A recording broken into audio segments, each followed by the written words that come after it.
अस्सलाम वालेकुम दोस्तों, कैसे हैं दोस्तों। बिजनेस एंड टेक्निकल इंग्लिश की एक नई वीडियो में मैं आप सब लोगों को खुश आमदीद करता हूं। तो दोस्तों, आज की वीडियो में हम एक नए टॉपिक की तरफ बढ़ेंगे। तो सबसे पहले तो हम अपने content of business and technical English की तरफ जाते हैं और देखते हैं कि हमारे इस टॉपिक के अंदर कंटेंट्स कौन से हैं। तो दोस्तों, सबसे पहले तो मैं आप लोगों को बता दूं कि जो टॉपिक्स हम कवर कर चुके हैं उनको मैंने रेड में मार्क किया। आज का टॉपिक हमारा ब्लू में है और फ्यूचर टॉपिक मैंने ब्लैक में किए हुए हैं। तो आज का टॉपिक क्या है? आज का टॉपिक है हमारा बिजनेस लेटर्स। ठीक है, बिजनेस लेटर क्या होते हैं और हमारे किस तरह काम आते हैं। तो सबसे पहले हम लेटर की एक छोटी सी एक्सप्लेनेशन करते हैं कि लेटर्स होते क्या हैं। ठीक है, तो लेटर्स जैसा कि नाम से पता है, खतूत। ठीक है, तो ये फॉर्मल लेटर होते हैं। ठीक है, यानी ये जो भी लेटर हम बिज़नेस में यूज़ करते हैं वो फॉर्मल लेटर्स होते हैं। इनफॉर्मल हम अमूमन बिज़नेस में कम्युनिकेशन बहुत कम करते हैं। ठीक है, तो जहाँ मैं आप लोगों को बताता चलूँ कि जो हमारे लेटर्स हैं उसके अंदर बिज़नेस का जो आंसर है बहुत ज़्यादा पाया जाता है, क्योंकि ये बिज़नेस कम्युनिकेशन होती है। और बिज़नेस का क्यों किया जाता है? क्योंकि जो हम फॉर्मल लेटर्स भेजते हैं वो किसी बिज़नेस से किसी क्लाइंट को भेजते हैं, या किसी बिज़नेस से बिज़नेस को भेजते हैं, या कोई क्लाइंट किसी बिज़नेस को भेजता है। यानी उसमें एक बिज़नेस का होना, एक जो उसका बिज़नेस होना बहुत ज़रूरी है। ठीक है, तो यहाँ मैं आप लोगों को जैसा कि मैं मेमोरेंडम के अंदर बात कर रहा था, तो मैंने कहा था मैं आप लोगों को मेमोरेंडम और लेटर्स के अंदर थोड़ा सा फ़र्क भी बताना था। तो वो फ़र्क ये है कि जो लेटर हम अपने डिपार्टमेंट के अंदर या अपनी ऑर्गेनाइजेशन के अंदर किसी को भेज रहे होते हैं उसको हम मेमो कहते हैं। जबकि हम किसी अपनी ऑर्गेनाइजेशन से बाहर किसी को भी लेटर भेज रहे होते हैं तो हम उसको कहते हैं लेटर कहते हैं। और जो ऑर्गेनाइजेशन के अंदर है उसको हम मेमो कहते हैं। ठीक है, तो लेटर्स की टाइप्स कौन सी हैं? लेटर की बहुत सारी टाइप्स हैं जिनको हम कवर करेंगे। वो ये 6 हैं, यानी जॉब एप्लीकेशन लेटर्स। ठीक है, जॉब की एप्लीकेशन कैसे की जाती है। नंबर 2, एक्सेप्टेंस लेटर के हम लेटर कैसे एक्सेप्ट करते हैं। नंबर 3, ट्रांसमिटर लेटर के हम कोई डॉक्यूमेंट भेजना हो तो उसके साथ ट्रांसमिटर लेटर कैसे भेजेंगे। उसके बाद चौथे नंबर पर है इंक्वायरी लेटर। इंक्वायरी लेटर क्या होता है? इंक्वायरी लेटर में हम कोई इन्फॉर्मेशन गेन कर रहे होते हैं या सीख कर रहे होते हैं, तो उसके लिए हम इंक्वायरी लेटर का लफ्ज़ यूज़ करते हैं। उसके बाद टेक्निकल इन्फॉर्मेशन लेटर, मतलब हम कोई सॉफ्टवेयर में कोई नया बग या कोई नई प्रोडक्ट या कुछ इस तरीके से हम नई इन्फॉर्मेशन अपने क्लाइंट्स को देना चाहते हैं या अपने स्टाफ को देना चाहते हैं, तो उसके लिए टेक्निकल इन्फॉर्मेशन लेटर्स यूज़ होते हैं। सेटर रिकमेंडेशन लेटर या लेटर ऑफ रिकमेंडेशन, या अमूमन उर्फ आम में जिसे एक्सपीरियंस सर्टिफिकेट कहा जाता है, वो दिया जाता है। ठीक है, और इसके अलावा भी काफ़ी सारे फॉर्मेट है जिनको हम फर्दर फ्यूचर में कभी कवर करेंगे। ठीक है, तो लेटर का फॉर्मेट क्या होता है? सबसे पहले तो हर ऑर्गेनाइजेशन का अपना एक स्टाइल होता है जिसको वो फॉलो करती है। ज़रूरी नहीं है कि एक पेट स्टाइल हो जिसको एक ऑर्गेनाइजेशन फॉलो करो, वो अपना स्टाइल फॉलो कर सकती है। ठीक है, और यहाँ एक और चीज़ जो कि ये है कि हम अमूमन लेटर्स देखते रहते होंगे कि आप देखते होंगे कि आप अमूमन लेटर्स पैराग्राफ या ब्लॉक्स की फॉर्मेट में होते हैं। ठीक है, तो और उसके साथ साथ आप देखते रहते होंगे कि हमारे लेटर लेफ़्ट अलाइन होते हैं। ठीक है, लेफ़्ट मार्जिन पर होते हैं। यानी ये नहीं होता कि वो दरमियान में मिड में चाह रहे हो, पहली लाइन दो लफ्ज़ों की है तो दरमियान में दो लफ्ज़ हों, फिर उसके बाद इस तरीके से, बल्कि लेफ़्ट अलाइन है। जिस तरीके से ये स्लाइड लेफ़्ट पर अलाइन है, ये मिड में अलाइन है, सेंटर में अलाइन है, और ये लेफ़्ट पर अलाइन है। तो इस तरीके से लेटर भी हमारी यूजली लेफ़्ट पर अलाइन होते हैं। और जो हमारा लेटर हेड होता है बिज़नेस का, यानी जिस बिज़नेस की तरफ से हम लेटर लिख रहे हैं, ठीक है, तो वो अमूमन टॉप पर होता है। तो अब बात कर लेते हैं हेडिंग की। ठीक है, तो हेडिंग में अमूमन हमारा एड्रेस, ये जो हमारा लेटर हेड के अंदर जो चीज़ें होती हैं वही शामिल होती हैं। लेकिन अगर हम लेटर हेड यूज़ कर रहे हैं तो हमारा जो डेट से, हमारा लेटर डेट से शुरू होगा। डेट क्या है? डेट हमारा जिस डेट को हम लेटर लिख रहे हैं, और डेट होती कहाँ है? वो हमारे लेटर हेड या हेडिंग से 2 लाइनें नीचे होती है। डेट के अंदर हमारी रिसेंट डेट होती है। उसके बाद जो तीसरा पार्ट है वो है रिसिपिएंट्स एड्रेस। जिसको हम लेटर लिख रहे हैं उसका एड्रेस क्या है? तो एड्रेस में अमूमन डेट से 2 या 4 लाइनें नीचे होता है। ठीक है, और ये होता भी अमूमन लेफ्ट लाइन है। तो इस एड्रेस में होता क्या है? सबसे पहले तो हम बंदे का नाम, टाइटल लिखते हैं, फिर उसका नाम लिखते हैं। टाइटल क्या हो सकता है? टाइटल हो सकता है मिसेज, मिस, या डॉक्टर वगैरह, या जो कुछ भी है जो कोई बंदा अपने लिए यूज़ करता है। उसके बाद उसका पूरा नाम लिखा जाता है। ठीक है, और अगर औरत के लिए हम यूज़ करें एम एस, तो हमें देखना चाहिए कि औरत क्या यूज़ करती है, प्रेफर करती है, मिस यूज़ करती है या मिसेज। ठीक है, अगर हमें इन दोनों में से नहीं पता हो तो हमें एम एस यूज़ कर लेना चाहिए। ठीक है, और कभी कभार ऐसे होता है कि जैसे फिरदौस या खुर्शीद वगैरह कुछ ऐसे नाम होते हैं जो लेडीज़ और मर्दों के दरमियान दोनों में यूज़ होते हैं। तो अब हमें क्या करना चाहिए, तो अब हमें इस तरह करना चाहिए कि अगर हम कंफ्यूज हैं कि इनकी जेंडर में एक मेल है फीमेल है, तो हमें उनके टाइटल ओमिट कर देना चाहिए। बल्कि जैसे नूर इस्लाम है, मिस्टर नूर इस्लाम या मिस नूर इस्लाम की बजाय, डॉक्टर नूर इस्लाम की बजाय आप लिख सकते हैं नूर इस्लाम। ठीक है, तो टाइटल आप लिखने की ज़रूरत नहीं है। ठीक है, और उसके बाद अगली लाइन में हम लिखते हैं उसका डिजिग्नेशन या जॉब टाइटल, यानी मेडिकल ऑफिसर है, जो कुछ भी है। ठीक है, प्रिंसिपल है, जो कुछ भी है जिसको हम लेटर लिख रहे हैं। उसके बाद जिस इदारे को हम लेटर लिख रहे हैं उस इदारे का नाम होगा। ठीक है, और उसके बाद हम उसका एड्रेस लिखेंगे फुल फार्मेट में। फुल फार्मेट कौन सा होता है, जो कि हम अमूमन लेटर हेड में जिस तरीके से हमने अपना पूरा एड्रेस लिखा हुआ है, इस तरीके से हम उसका लिखते हैं। ठीक है, और ये यहाँ ये एड्रेस भी लेफ़्ट अलाइन होता है। ठीक है, ठीक है, तो जैसा कि मैंने आप लोगों को पहले भी बताया था कि हमारे रिसिपिएंट्स का एड्रेस लेफ़्ट अलाइन होता है। ठीक है, और उसके बाद जो चीज़ आ जाती है वो है सैल्यूटेशन, यानी किस तरीके से हम उससे मुखातिब करते हैं। ये होता क्या है, ये रिसिपिएंट्स के एड्रेस के 2 लाइनें नीचे होता है। तो एड्रेस करने का क्या तरीका है, सबसे पहले हम डीएल लिखते हैं, उसके बाद रिसिपिएंट्स का टाइटल मिस्टर, डॉक्टर, जो कुछ भी है, उसके बाद लास्ट नेम मतलब इस्लाम या जो कुछ भी है। ठीक है, और उसके बाद हम कॉलन यूज़ करते हैं, सेमी कॉलन नहीं कॉलन। ठीक है, 2 डॉट्स होते हैं सेमी कॉलन के। उसके बाद हम उसके बाद जो हमारे लेटर का मेन पोर्शन है यानी बॉडी, वो आ जाता है। तो बॉडी हमारी होती क्या है, वो 2 लाइनें नीचे होती है उससे, हमारे सैल्यूटेशन से, यानी डियर मिस्टर जो कुछ एक्स वाई जी हमने लिखा होता है सैल्यूटेशन से मुखातिब करने के बाद। तो बॉडी के अंदर हमारा तमाम पॉइंट मुद्दा लिखा होता है कि क्या कुछ है। वो जो जब मैं बॉडी की बात करूँगा तो उसके अंदर मैं आप लोगों को जब फॉर्मेट दिखाऊंगा तो तब बॉडी के अंदर क्या कंटेंट होता है वो मैं आप लोगों को बताऊंगा। ठीक है, तो फिलहाल हम यही कहते हैं कि ये इसमें पैराग्राफ्ट होते हैं, ब्लॉक फॉर्मेट में होता है, और पैराग्राफ के अंदर जो लाइनें होती हैं उनका आपस में स्पेस 1 होती है, सिंगल स्पेस होती है। लेकिन पैराग्राफ्स के दरमियान जो 2 पैराग्राफ्स के दरमियान जो लाइन स्पेस होती है उसे हम डबल स्पेस कहते हैं। ठीक है, और यहाँ आप लोगों ने देखा होगा कि अमूमन पैराग्राफ के पहले ही जो लाइन है उसे टैब से आप देखते होंगे डेंट हुई पड़ी होती है थोड़ी सी। तो पहली लाइन एडेंटेशन होती है। ठीक है, तो टैब से थोड़ी सी डेंट हुई पड़ी होती है। उसके बाद आ जाता है क्लोजिंग पैराग्राफ। क्लोजिंग पैराग्राफ में हम अमूमन कम्प्लीमेंट्री क्लोजिंग लाइन होती है। ठीक है, तो ये होती क्या है, ये हमारी जो फाइनल पैराग्राफ है, जो कि बॉडी का फाइनल पैराग्राफ है, उसके नीचे होती है। जैसे कि आप अमूमन एप्लीकेशन वगैरह लिखते थे, यूअर्स ट्रूली, सिंसियरली, ओबीडियंटली और सिंसियरली यूअर्स, ये वही कम्प्लीमेंट्री लाइन है। ठीक है, तो कम्प्लीमेंट्री क्लोजिंग लाइन हमारे पहले जो पहला लेटर होता है उसका होता है जनाब कैपिटल होता है। ठीक है, और कामा से ये कम्प्लीमेंट्री क्लोज ख़त्म हो जाता है। ठीक है, उसके बाद हमारी आ जाती है एंड नोटेशन। एंड नोटेशन हमारा जो आखिरी पेज होता है लेटर का, उसकी बॉटम पर होती है। उसमें क्या कुछ होता है, उसमें ये हो सकता है कि किसने लेटर टाइप किया है। ठीक है, उसके अलावा उसमें ये लिखा हो सकता है कि इस लेटर के साथ कौन सा मटेरियल है, आर्टिकल कौन सा है अली बशीर की तरफ से, एनक्लोजर कितने हैं, या कोई किसको हम कॉपी रिसीव करा रहे हैं, कार्बन कॉपी किसको दे रहे हैं, डॉक्टर नूर इस्लाम को दे रहे हैं, मिस्टर उस्मान खान जुस वगैरह को भी दे रहे हैं।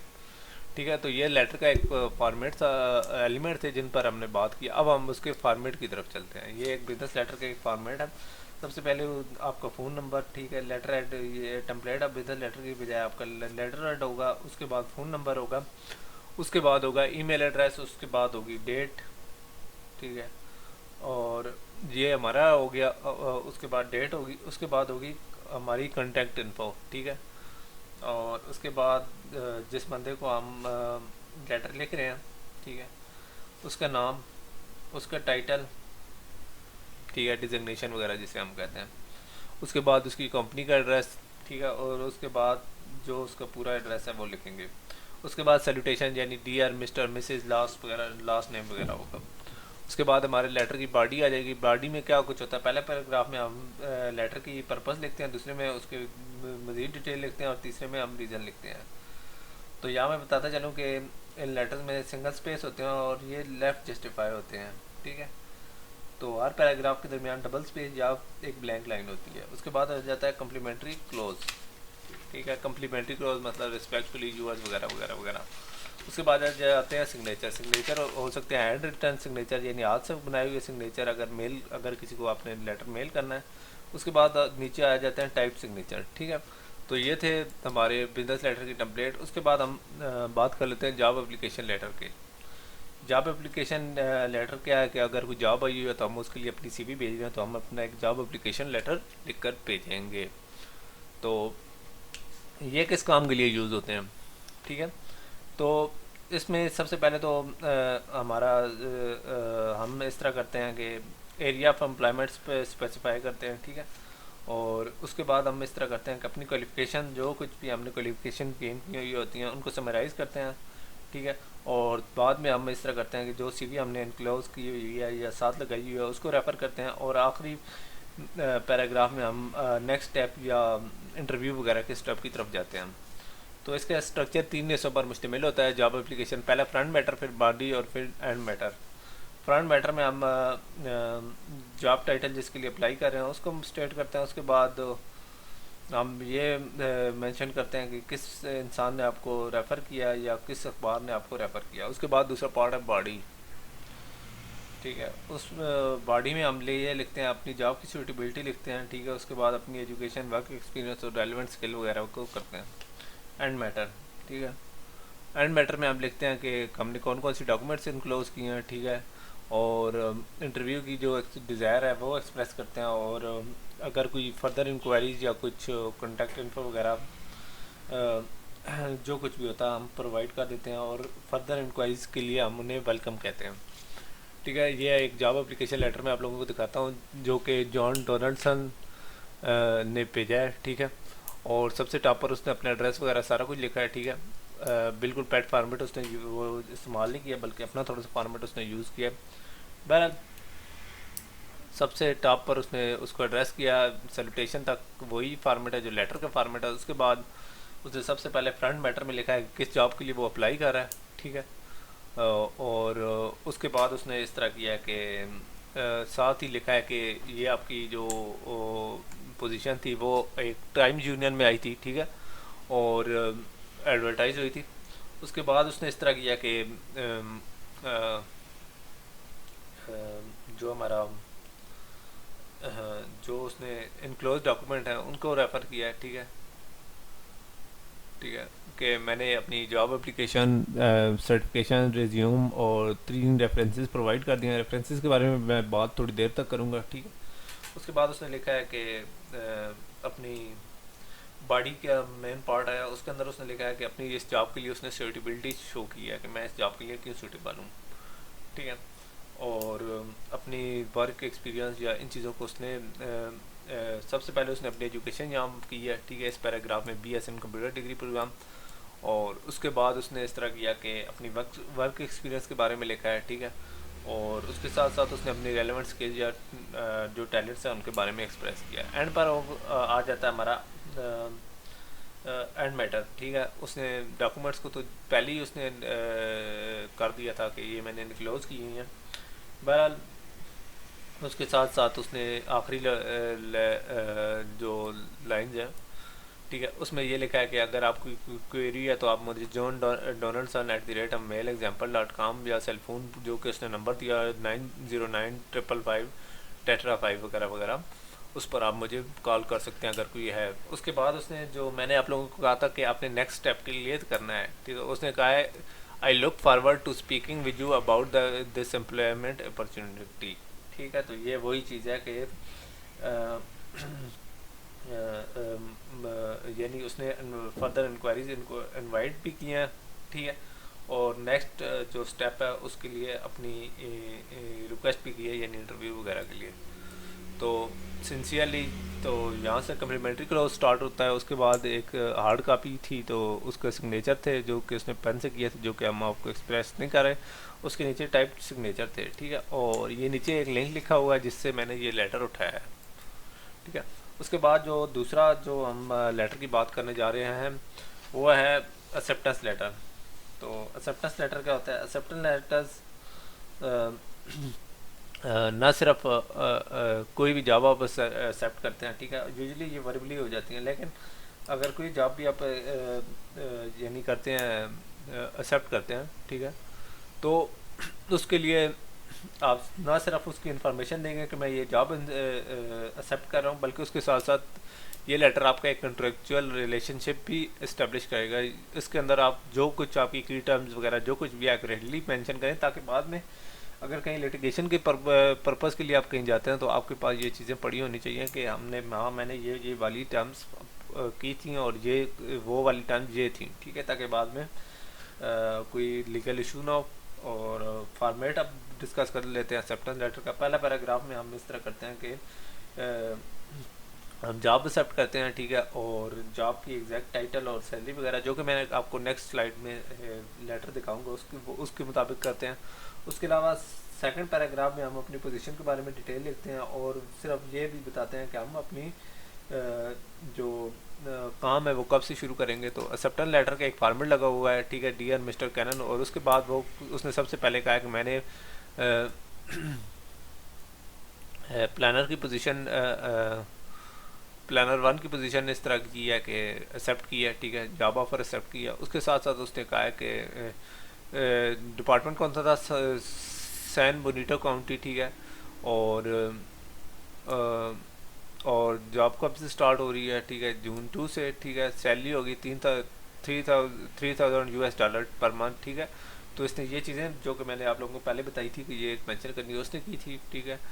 तो उसके बाद उसने इस तरह किया है कि बताया कि मैं कब तक अराइवल कर रहा हूँ, मैं 15-20-19 तक, ठीक है, और अपना नया फ़ोन नंबर नया एड्रेस वगैरह जो उसने दिया है, ठीक है। और उसने कहा है कि अगर आपकी कोई क्वेरी है तो वो आप मुझे मेल कर सकते हैं, मैं डेली मेल चेक करता हूँ। उसके साथ साथ उसने इस तरह किया कि अपना इंटरव्यू के बारे में अपना एक्सपीरियंस शो किया है, ठीक है, और जो सबसे नीचे उसने अपनी स्टैम्प सी बनाई हुई है, यानी अपने सिग्नेचर टाइप सिग्नेचर वगैरह बनाए हुए थे। तो ये तो था हमारा जॉब एक्सेप्टेंस लेटर, और ये जिस लिंक से लिया है वो लिंक मैंने नीचे मेंशन कर दिया, ठीक है।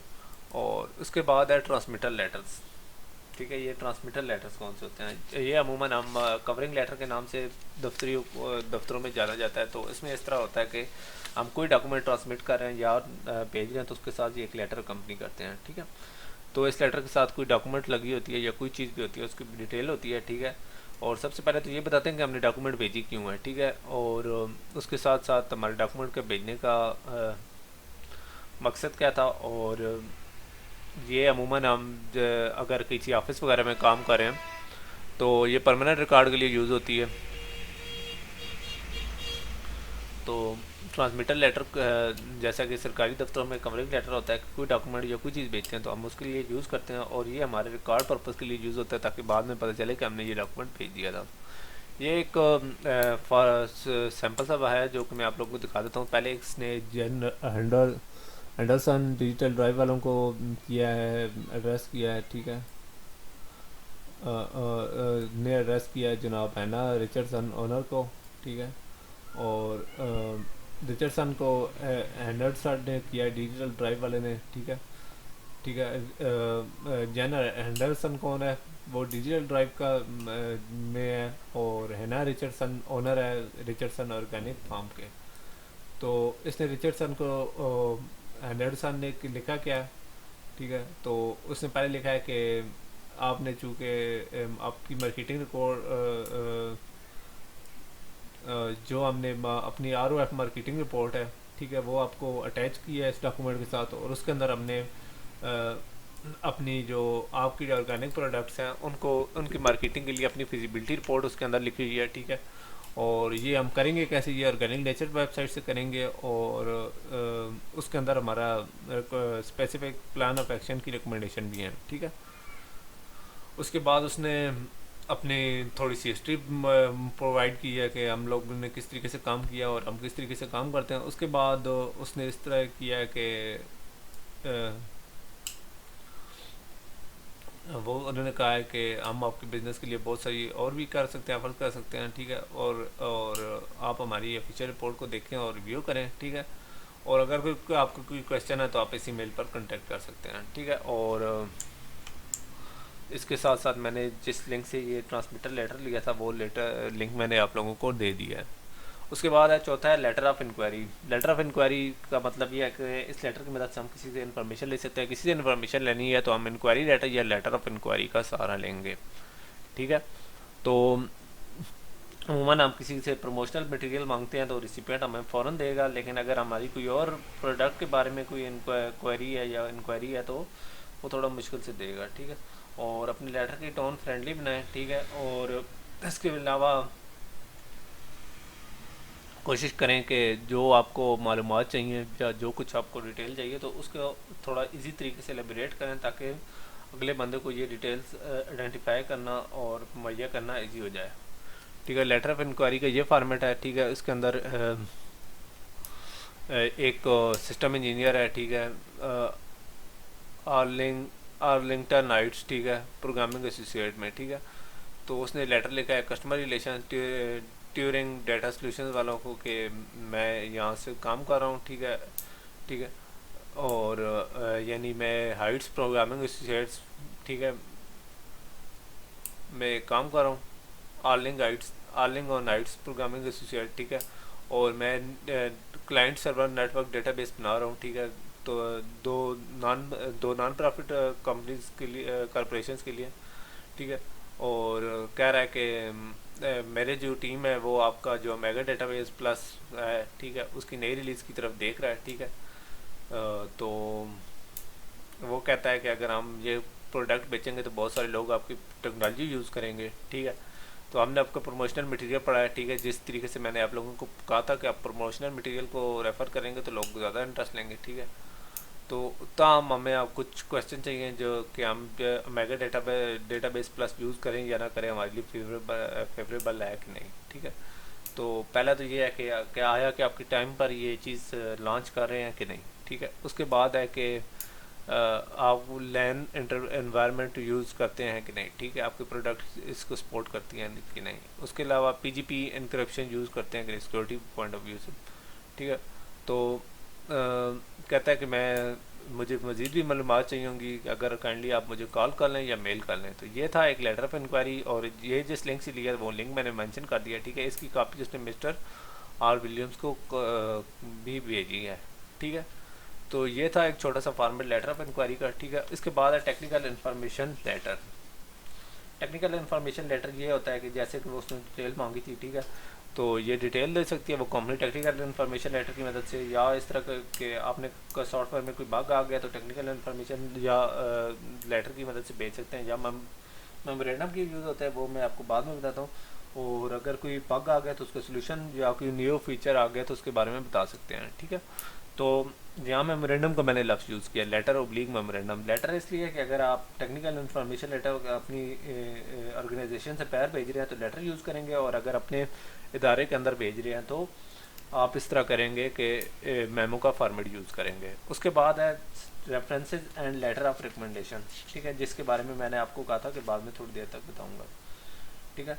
रेफरेंसेस क्या होते हैं, या लेटर ऑफ रिकमेंडेशन अमूमन हम इसको एक्सपीरियंस लेटर कहते हैं, ठीक है, जिसमें आपका एक्सपीरियंस मेंशन होता है। तो लेटर ऑफ रिकमेंडेशन ये लेटर होता है कि एक कैंडिडेट किसी जगह जॉब के लिए गया, किसी जगह किसी चीज़ के लिए गया, स्कॉलरशिप या किसी चीज़ के लिए, तो उसके लिए एक लेटर सपोर्ट का लेटर है, यानी एक सिफारशी लेटर होता है जो कि बताता है, सिफारशी लेटर तो नहीं कह सकते, जो बताता है उस कैंडिडेट की खूबियों के बारे में बताता है, ठीक है।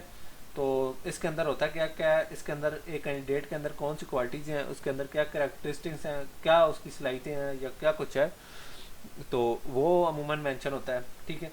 तो ये यूज़ कहाँ कहाँ होता है, ये यूज़ होता है जनाब जॉब के लिए, किसी इदारे में इंस्टीट्यूट के लिए, में एडमिशन के लिए, ठीक है, और स्कॉलरशिप्स वगैरह या ग्रांट वगैरह के लिए यूज़ होता है, ठीक है। तो उसके अलावा अमूमन जब हम किसी जगह इंटरव्यू पर जाते हैं, ठीक है, तो वो जो इंटरव्यूअर है या जो पर्सन सिलेक्टिंग मैनेजर है या हायरिंग स्टाफ है, वो हमें फ़ौरन जज नहीं कर सकते। वो अमूमन हमारे लेटर ऑफ रेफरेंसेस को देखते हैं कि जिन लोगों के साथ हमने काम किया है, तो उनका हमारा उनके साथ बिहेवियर कैसा था, वो लेटर ऑफ रेफरेंस को यूज़ करते हैं, एज ए टूल यूज़ करते हैं, ठीक है। तो लेटर ऑफ रेफरेंसेस की तादाद एक से कम भी नहीं होनी चाहिए, यानी कम से कम एक होना चाहिए, और 5 से ज़्यादा भी नहीं होनी चाहिए। तो अमूमन जो लेटर ऑफ रेफरेंसेज या रेफरेंसेस का नंबर यूज़ होता है वो 3 है, जो कि बहुत कॉमन है, ठीक है। उसके बाद है कि अगर हमने लेटर ऑफ रेफरेंस लेना हो तो कैसे लेंगे, ठीक है।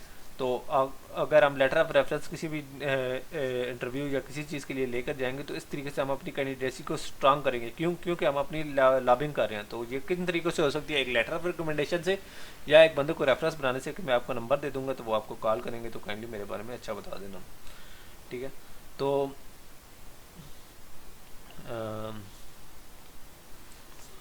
तो ये चाहिए कि होती हैं, क्योंकि कभी कभार किसी पोजीशन या अवार्ड के लिए या अवार्ड ऑफ स्कॉलरशिप या किसी के लिए आपके नंबर ऑफ रेफरेंसेस मेंशन होते हैं कि कितने आपको चाहिए।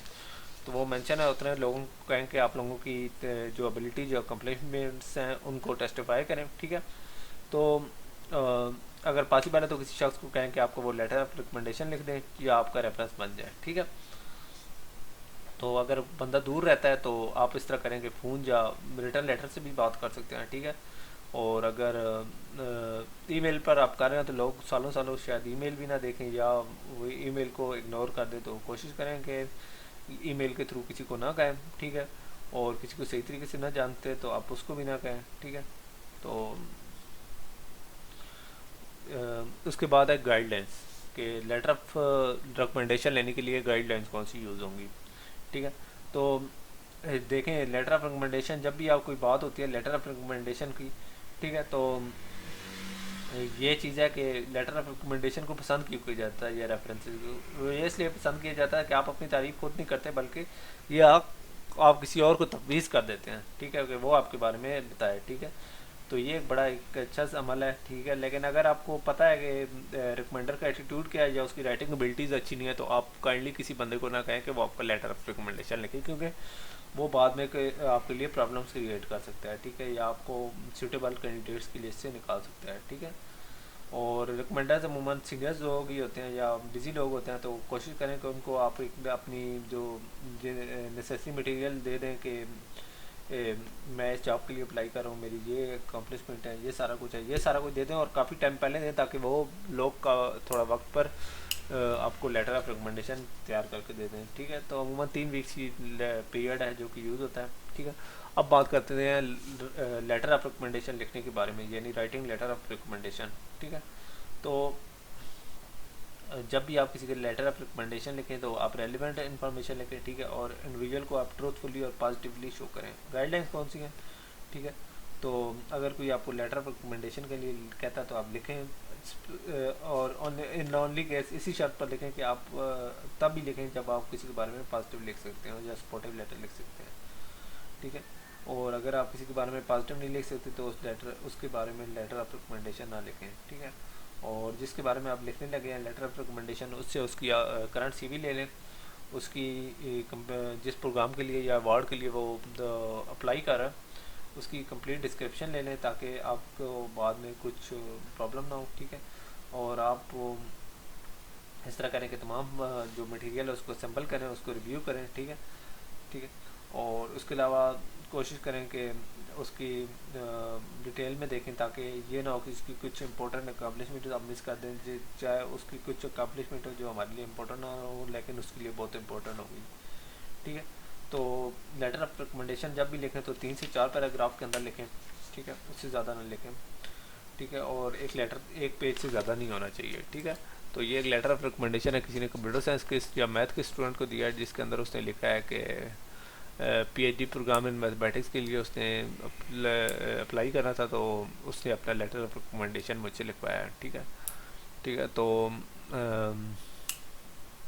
उसने कहा है कि ये इसके अंदर बड़ी तशनगी है इल्म की, ठीक है, और काफ़ी स्ट्रॉन्ग डिटर्मिनेशन है, ठीक है, और साइंस में काफ़ी इंटरेस्ट लेता है, ठीक है, और ये काफ़ी आउटस्टैंडिंग रिसर्चर और पर्सन है, ठीक है। तो कहता है मैं 2 सालों से इसे तकरीबन जानता हूँ, ठीक है। उसने तकरीबन 3rd ईयर से मेरे लेक्चर्स ज्वाइन किया और सेमिनार वगैरह भी अटेंड किया, ठीक है, थ्योरी ऑफ जो भी है, ऑटोमेटा है, जो कुछ भी है। और तो उसके साथ उसने जब भी वो पढ़ रहा था तो उसने अपनी स्लाइडों से अपना लोहा बनवाया है, ठीक है। उसने एग्जामिनेशन भी पास किया, ठीक है, कम्प्लेक्स होमवर्क भी किया है, ठीक है, और ऑरल इंटरव्यू वगैरह जिसे वाइवा कहते हैं वो भी किया है, ठीक है।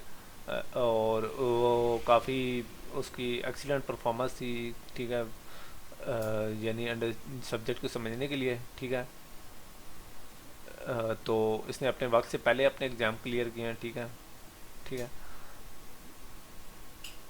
तो वो कह रहा है कि ये खूबी चंद अच्छे स्टूडेंट्स के अंदर होती है, ठीक है, और कहता है कि ये अपने लेवल के स्टूडेंट्स में से पहला लड़का था जिसने ऐसा किया था, ठीक है। और उसने कहा है कि और इस आइवन की टीचिंग स्किल्स काफ़ी अच्छी हैं, ठीक है, और लोगों के साथ काफ़ी घुल मिल जाता है, ठीक है, तो काफ़ी। और इसके अलावा इसने स्कूल चिल्ड्रंस की काफ़ी हेल्प की है स्टडीज़ में, ठीक है। तो उसने इस तरह किया कि